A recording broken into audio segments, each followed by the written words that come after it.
moving. Ow. Okay, so we've reached our break-in periods for both the engine and the new clutch. Somewhere between 500 and 1,000 miles for the engine, and then right at 200 for the clutch, which recommended is 1 to 2, and I'm right at 200, so perfect timing. So with that, I'm going to go ahead and do a service on this. Change the engine oil, oil filter, and primary fluid. I'm not going to bother with the transmission fluid because it's still relatively new. And what I'm going to be using is Castrol V-Twin Power 1. I've never used this before. I just couldn't get easy access to the AMS oil I normally use. That was the next best thing. It's only going to be in here for probably 1,000 miles anyway. And then for the primary, I'm going to be using this Lucas primary fluid, which I've used before, and it's pretty decent. And then the cane and wrench off filter. I usually have a few of these on hand. Alright, so I'm going to go ahead and get this primary popped off, or the cover popped off, and then drain this and move on to the engine.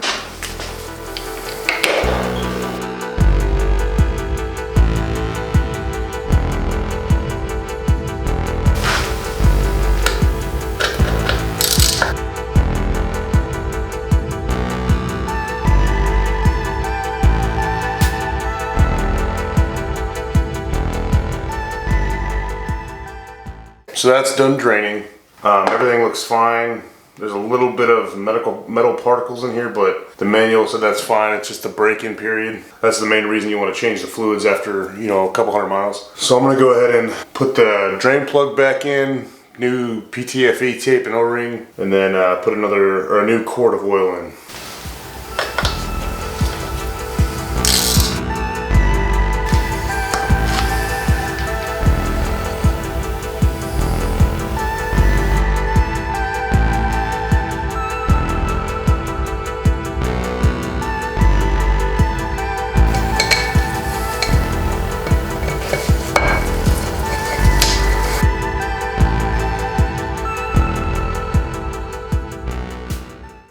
Alright, so that's about it for the primary. Like I said, there's no big issues, especially the magnetic plug.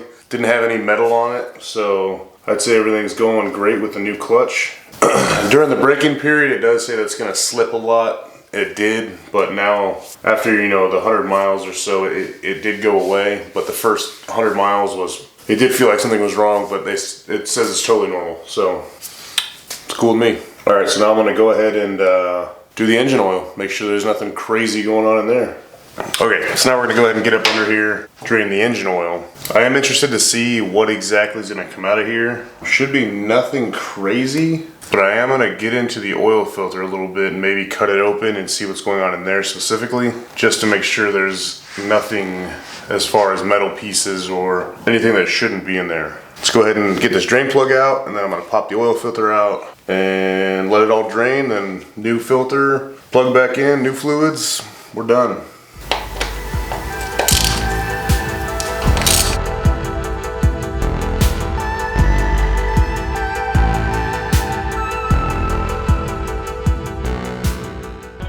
Okay, well that's draining. I put new thread tape and an O-ring on the drain plug. Nothing out of ordinary on here on the magnetic portion of this. Surprisingly, nothing at all. So that's a good sign. Yeah, the oil's pretty clean. Not a single sign of any sort of metallic issues or anything. So I'm gonna go ahead and let this drain out, put the plug back in, and then pop the oil filter off.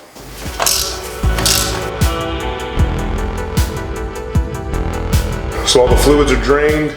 The drain plug is back in. I wiped down the surface of the oil filter housing. As you can see, it's clean. Well, maybe not, because there we go. It's really clean. So wipe that down. I'm gonna go ahead and put some new oil on the rubber gasket. Put the new oil filter back on. Get this thing buttoned up.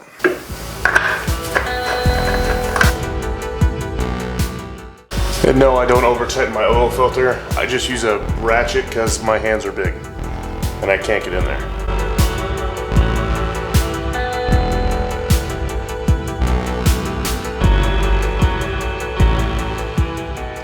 Okay, the actual engine oil looks great. It's not too dirty. If this wasn't a break-in period, I probably would have ran this for another easily 2,000 miles. So I would say it's a pretty successful break-in period, but we'll see what happens further down the road. Now I'm gonna actually pop these spark plugs out real quick to make sure they're not overly scorched or anything like that. Make sure everything looks like it's running pretty well. Okay, so there's the front cylinder plug. Looks really good. No excessive burning or blackness on it. Okay, so this is the rear cylinder plug, and this one looks just as good.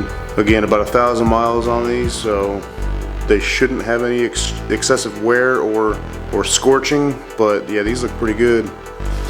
So that's gonna pretty much sum it up for the first service on this bike after the initial break-in period. Thankfully, no big surprises, no excessive metal anywhere, no really signs of metal at all, which is a good thing. Spark plugs look really good, so that means the jetting is probably pretty spot on for the cams and the 95-inch kit. Yeah, overall, super pleased with it. I've done a once over on everything, just sort of as it's been going, checking for leaks.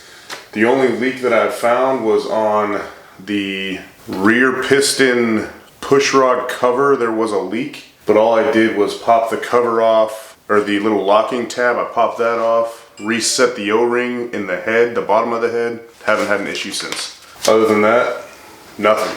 Not a leak. So with this being the service video, that's gonna be a couple minutes, I'm gonna go ahead and roll into the recap, going over pricing, pros and cons, things I've learned, things I wish I would have done better or would have done instead of, you know, taking a shortcut or what have you. So first off, we're gonna start with my least favorite thing, pricing. I've got a list here of everything that I bought, and it's three main places I bought parts from was Direct Cycle Parts. Their prices were insanely low. And then of course JP Cycles for, you know, things you can't just find anywhere. JP Cycles, despite all their flaws, has a lot of stuff and their pricing is somewhat competitive. Obviously CV Performance for all my carb parts because they're a one-stop shop for anything CV carb. We'll start with the big boys first. Fueling Reaper 574 cams at Direct Cycle, $287.95. That's a lot better pricing than I found anywhere else. Fueling HP Plus lifters for $119.95 from Direct Cycle Parts as well. Fueling said I did not need these, but I felt it was beneficial to get them. Steel multi-layer head gaskets were the next thing, $47.84. Again at Direct Cycle Parts. I've had recommendations from people who have to get the steel multi-layered ones, so they work the best, especially on high compression engines. The fueling cam install kit, which included all gaskets, O-rings, bearings, new hardware for the crank and cam sprockets. Yeah, everything you need to do a cam chest. $142.95, Direct Cycle Parts again. Yeah, no brainer on that one either. So yeah, fueling, the Fueling OE Plus oil pump. The guys at Fueling recommended it just, you know, to add that little bit more of security and insurance on the engine, keeping good oil flow and all that. Now the next thing was something I couldn't find at Direct Cycle Parts for whatever reason, but it was the thick wall push rods. So I actually ended up buying those from my local Harley dealer for right at $159.95, $160. Again, big recommendation from the guys at Fueling, just because the 574 has more of an aggressive lobe on it. It had the tendency to flex the stock wall push rods. So I did get new cam chain tensioners. Obviously it would have been dumb to not get them. But of course there's two, there's the inner or the primary and secondary. They were $28.99 each at JP Cycles. Again, had to be done. Not a big amount of money for peace of mind. That's the biggest issue on these twin cam engines. Earlier twin cam engines was those chain tensioners. NGK spark plugs. As you can see in this video, I did go over how they're looking. I'm very happy with those. $7.98 each. Kind of pricey for spark plugs, but they have a good spark. They're NGK, they're reputable. And with the bigger displacement, more amount of fuel, I wanted a good plug.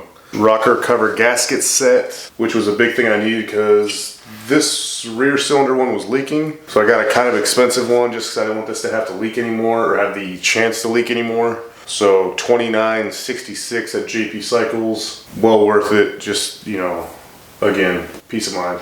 And brake parts all got from JP Cycles, pretty much all in one go. The electronic banjo bolt switch, $18.90, no brainer. That thing made everything so much cleaner, so much easier. The 12 mil banjo bolt up top, couldn't find it in black unfortunately, $13.49, had to be done. The other 3 banjo fittings, to include the bottom one here and then both on the back, $11.99 each. Not expensive for the quality of brake parts I got and the way this bike feels now when I am braking. And then the only brake line I needed to buy was the front one. I don't remember the length I bought, but it was $34.99. Much cleaner look. Like I said, everything works so much better now with these brakes. And then the rear brake line I did not buy. A friend of mine gave it to me. Again, I had a lot of people help me on this build. It's good to have friends like I have because they hooked me up for the most part. A lot of them did. Only thing I bought from Amazon, which is surprising, was the Dyna ignition. This was $120.81 on Amazon. This is actually something I've been debating on buying, and I figured, fuck it, if I'm going this far, I might as well spend the extra $100 and get this ignition. Okay, and then CV Performance. Pretty straightforward. All I bought was a new pilot jet, a new main jet, the new choke cable because mine was broken, and then the choke relocation bracket. The jets right at $4.20 a piece.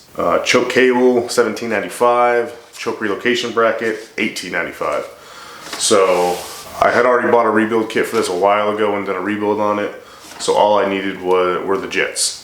So the paint and decals, right at $200 for everything. The paint was right at $80. I want to say it was like $78 and some change. Again, local place hooked me up. Decals, $120 for the entire set. So $200 all in on this paint job, which is stupid cheap for a paint job. The single biggest purchase for this whole build was the clutch. Again, it was something that I've been wanting to do, right at $450 from JP Cycles. Again, my old clutch was in decent shape, decent enough shape, but I wanted, no lost power between the engine and the rear wheel. And I felt like that was gonna be the best way to get to it. Okay, so labor for getting the jugs bored, the heads drilled and tapped for the compression release valves was right at $350 from a local guy.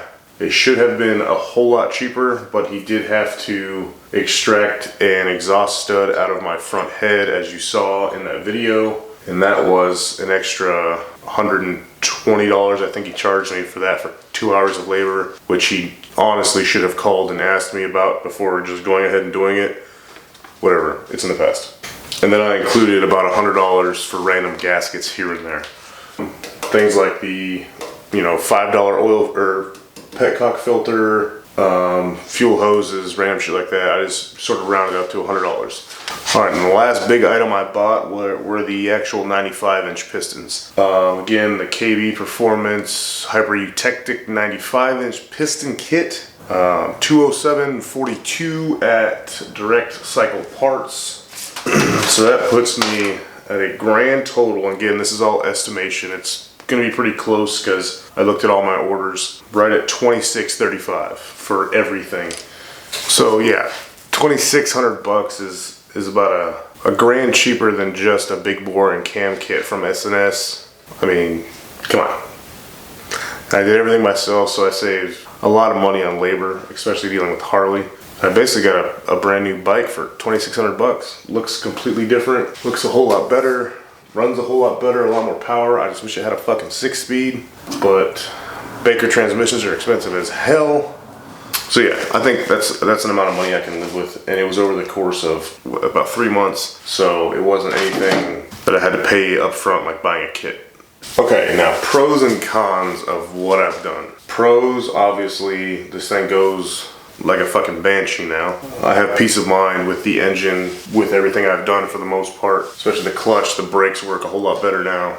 Now cons, there's a couple. Gas mileage fucking sucks. My stock starter has a lot of issues with keeping power when starting this thing. Even with the compression release valves, it still struggles at times. The paint isn't perfect. Again, it's the first time I've ever done anything of this magnitude with actual auto body paint. I've already got a chip up here in the tank. Still some orange peel. It's in areas you can't really see, but it bothers me.